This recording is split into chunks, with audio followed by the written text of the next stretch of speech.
জয় গুরুমা। বন্ধুরা, 2026 সালের 3রা মার্চ মঙ্গলবার এক মহাজাগতিক ঘটনা ঘটতে চলেছে। এটি পূর্ণগ্রাস চন্দ্রগ্রহণ।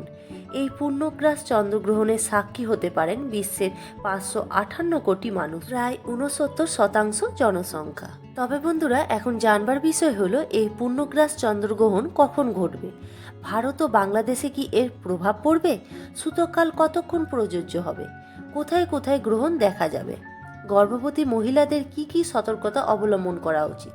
চলুন বন্ধুরা, আজকের ভিডিওটি থেকে এই সমস্ত প্রশ্নের উত্তর জেনে নিই। তবে বন্ধুরা, ভিডিওটি স্কিপ না করে পুরোপুরি দেখার অনুরোধ রইল, কারণ পুরো ভিডিও না দেখলে আপনারা অনেক কিছু তথ্য মিস করে যাবেন। তো চলুন বন্ধুরা, আর দেরি না করে আজকের ভিডিওটি শুরু করা যাক। সবার প্রথমে বলি, এই গ্রহণ কোথায় কোথায় দৃশ্যমান হবে।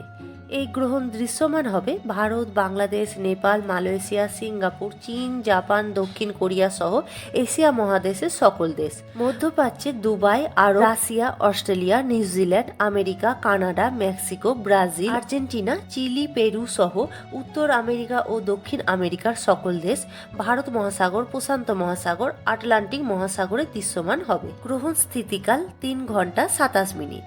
ভারতে গ্রহণ শুরু হবে দুপুর 3টে 20 মিনিটে এবং গ্রহণ সমাপ্ত হবে সন্ধ্যা 6টা 47 মিনিটে।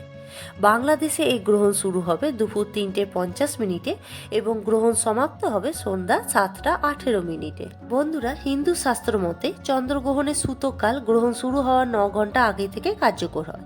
এই সময় কোনো শুভ কাজ করা যায় না। এবার বন্ধুরা, আমরা জেনে নেব গ্রহণ চলাকালীন কোন কোন কাজগুলি করবেন এবং কোন কোন কাজগুলি করবেন না।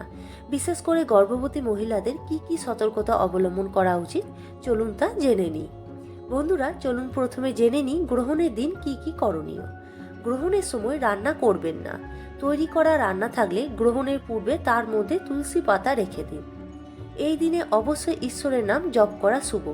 এই সময় মনকে শান্ত করার জন্য ধ্যান করা শুভ বলে মনে করা হয়। এই সময় গায়ত্রী মন্ত্র, মহামৃত্যুঞ্জয় মন্ত্র এবং হনুমান চালিসা পাঠ করা উচিত। গ্রহণ শেষ হওয়ার সঙ্গে সঙ্গে পবিত্র স্নান করে সম্ভব হলে ব্রাহ্মণ বৈষ্ণবকে দান করা শুভ বলে মনে করা হয়। গ্রহণ শেষ হওয়ার পর সারা ঘরে গঙ্গা জল ছিটিয়ে দিন। এবার গৌর পূর্ণিমা থাকায় গ্রহণ শেষ হওয়ার পর একাদশীর মতো সবজি পায়েস রান্না করতে পারেন, অথবা ফলমূল গ্রহণ করা অন্যথায় স্বাভাবিক নিরামিষ আহার গ্রহণ করতে পারেন। এবার বন্ধুরা, আমরা জেনে নেব গ্রহণ চলাকালীন কি কি করা উচিত নয়। সূতক যুগের শুরু থেকে গ্রহণ শেষ না হওয়া পর্যন্ত খাবার রান্না করা এড়িয়ে চলুন। ঘর বা মন্দিরে স্থাপিত দেবদেবীর মূর্তি স্পর্শ করবেন না। গ্রহণের সময় দাঁত পরিষ্কার, তেল মালিশ বা চুল আঁচড়াবেন না। এই সময় কোনো শুভ কাজ শুরু করবেন না। গ্রহণের সময় তুলসী গাছ স্পর্শ করবেন না। হিন্দু শাস্ত্র অনুসারে গর্ভবতীর বিশেষ সতর্কতা অবলম্বন করা উচিত। গ্রহণের সময় শিশুদের ক্ষেত্রেও একটি নেতিবাচক প্রভাব ফেলে। বিশেষ করে গর্ভবতী মহিলাদের এই কাজগুলি করা একেবারেই উচিত নয়। গ্রহণের সময় ঘরের বাইরে যাবেন না। গ্রহণের সময় ছুরি, কাঁচি বা ধারালো বস্তু দিয়ে কোনো কিছু কাটবেন না। সেলাই বা এমব্রয়ডারি জাতীয় কোনো কাজ একেবারেই করবেন না। ফল বা সবজি এই সময় না কাটাই ভালো। গ্রহণের সময় কোনো ধাতু তৈরি গহনা যেমন সোনা বা রূপা প্রভৃতি পরবেন না। গর্ভবতীরা পবিত্র দুর্বাঘাস নিয়ে পবিত্র গোপাল মন্ত্র জপ করুন এই সময়ে। গ্রহণের সময় গাছের পাতা ছেঁড়া, খারাপ কোনো বিষয় চিন্তা করা নিষেধ। তো বন্ধুরা, আজকের ভিডিওটি এই পর্যন্ত। ভিডিওটি ভালো লাগলে লাইক, শেয়ার, কমেন্ট করে সাবস্ক্রাইব করতে ভুলবেন না।